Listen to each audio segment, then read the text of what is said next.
Ever feel like you're playing a game where the rules change every time you start winning? You work 50 hours a week, your mortgage feels like a lead anchor, and every 10 years the global economy has a heart attack, and for some reason you're the one paying for the billionaire surgery. Welcome to the longest-running con in history. We've been told for 100 years that we have to pick a side, capitalism or socialism. It's the ultimate false choice. It's like being asked if you'd rather be thrown into a den of lions or a pit of vipers. Either way, you're on the menu. But the guys at the top, the ones in the high-back leather chairs, they don't care about the labels. They care about the DNA of power. And if you're bored, it's probably because you're still listening to the nerdy version of this story, the one with the charts and the polite theories. Forget that. We're going to talk about the blood, the greed, and why your bank account looks the way it does in 2025. The story: Industrial Hell. Let's go back to where this fever dream started. Before the 1700s, progress moved at the speed of a tired horse. If you were born a peasant, you died a peasant, and the only way to get rich was to have a king like your family or be really good at swinging a sword. Then, Britain decided to set the world on fire with coal and iron. This was the birth of capitalism. And God bless them, they didn't do it with a please and a thank you. It was a kidnapping. They took the world and shoved it into a steam engine. Suddenly, wealth was exploding. We're talking more money created in 50 years than in the previous 5,000. But here's the part they don't show you in the brochures. It was built on the backs of 10-year-old kids working 14-hour shifts in soot-stained death traps. You think your boss is a nightmare? Try living in a 19th century slum where the air is 40% coal dust and your retirement plan is dying at 35. This wasn't some refined gentleman's market. It was a Shark Tank. The factory owners, the guys with the top hats and the gold pocket watches, realized they could treat human beings like disposable fuel. And that, my friends, is exactly where socialism crawled out of the grime. It wasn't born in a university. It was a scream of pure, unadulterated rage. Along comes Karl Marx. Now, Karl was a brilliant guy, but let's be honest, he was also a bit of a basement-dwelling intellectual who never actually ran a lemonade stand, let alone a factory. He and Engels looked at the misery and promised a worker's paradise. They told the ink-stained wretches of the world, hey, if we just kill the bosses and share the machines, everything will be fair. It sounded like justice. It sounded like the ultimate IOU being paid back. But when the Russians actually tried to build this paradise in 1917, they found out something very quickly. You can't run a country of 150 million people from a desk in Moscow without becoming a monster. Imagine a room full of bean counters trying to decide exactly how many left-foot boots a vintage in Siberia needs 6 months from now. It's a comedy of errors, except people were starving to death. Without market prices to tell you what things are actually worth, they were flying a 747 with no cockpit instruments. They had no idea what to build, so they just built everything badly. While the capitalist sharks were eating each other, the socialist bureaucrats were drowning in paperwork and breadlines.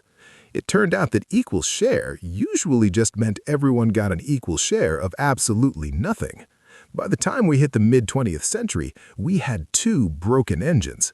One was a wildfire that burned the house down to keep you warm, and the other was a giant stone dam that promised water, but eventually just sat there and grew moss until it burst.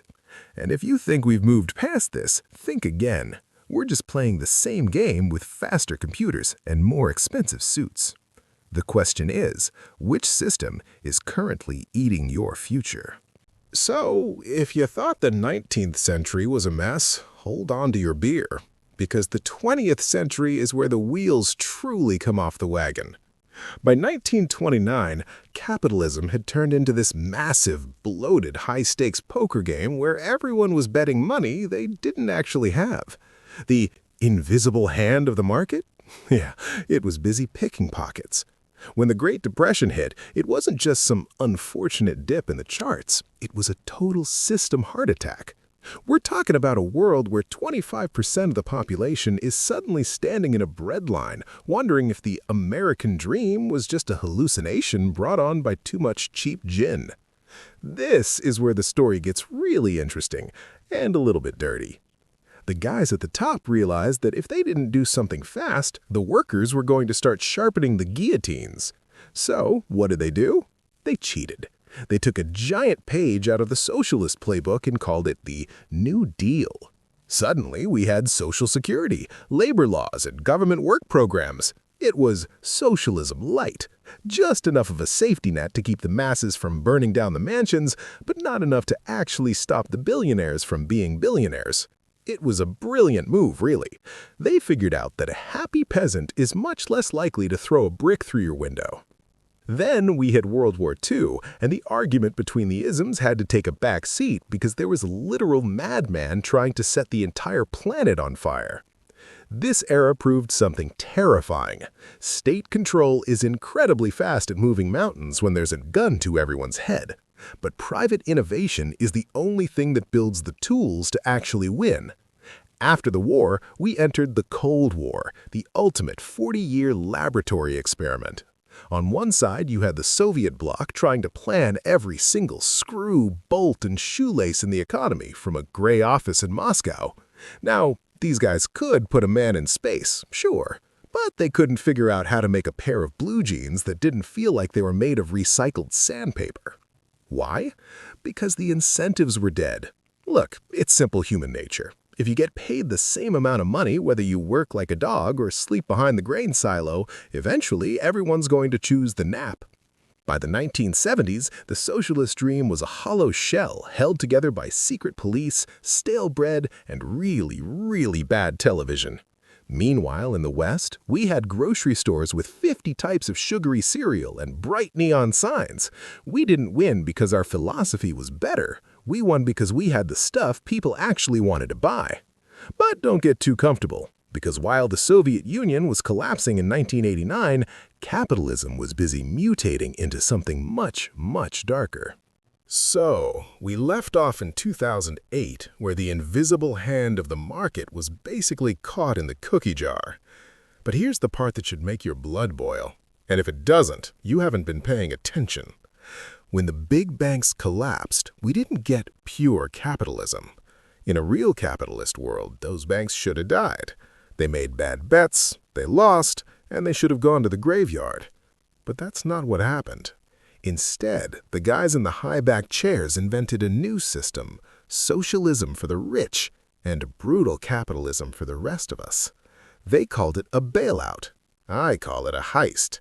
They used your tax dollars to save their yachts, and then they had the nerve to tell you to pull yourself up by your bootstraps while your retirement fund evaporated. This is the hybrid monster we live in today. It's a world where the profits are private, but the losses? Oh, those are public.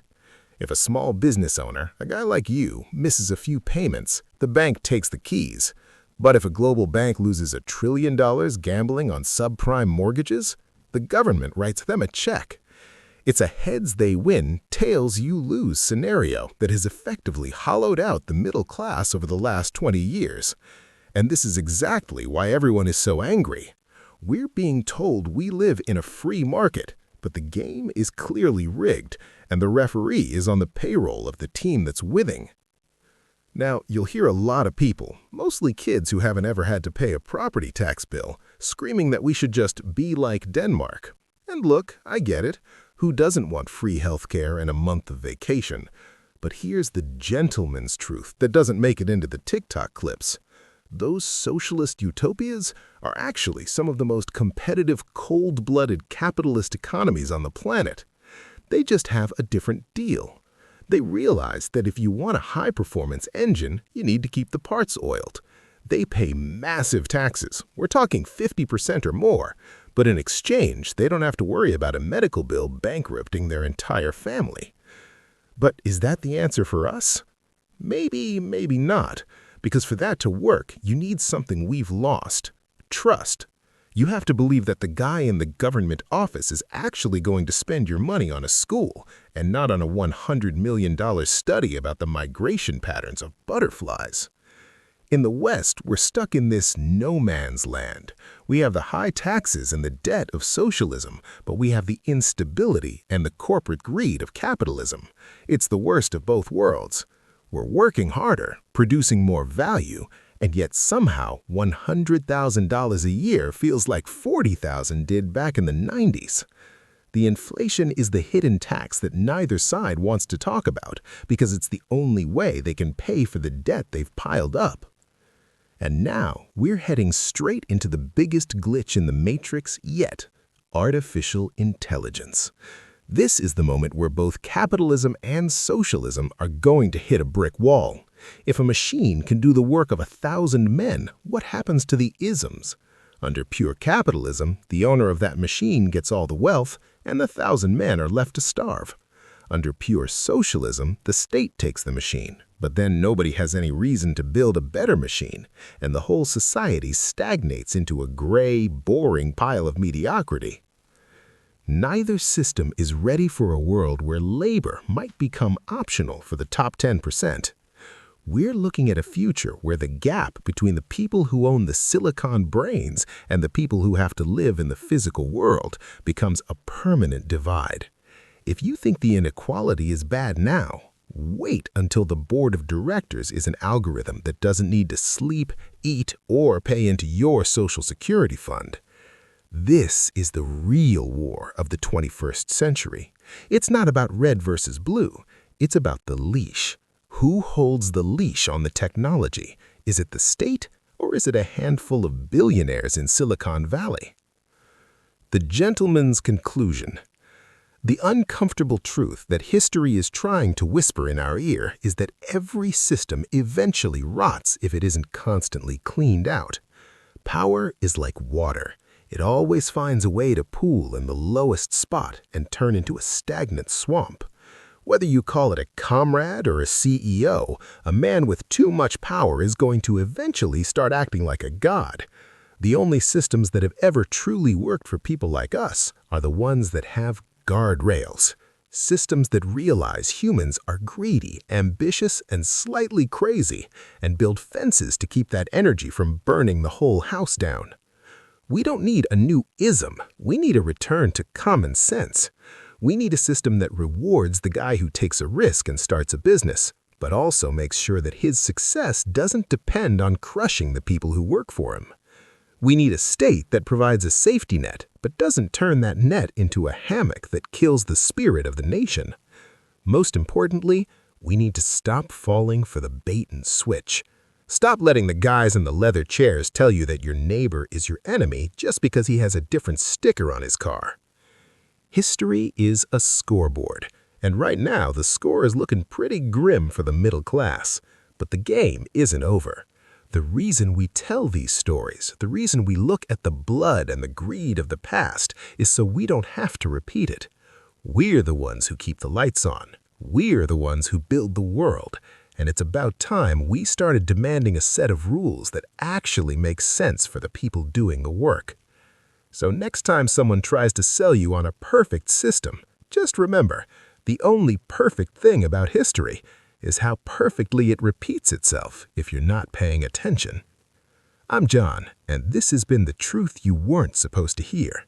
Stay sharp, because the next decade is going to be a wild ride, and you're going to want to be the one holding the map.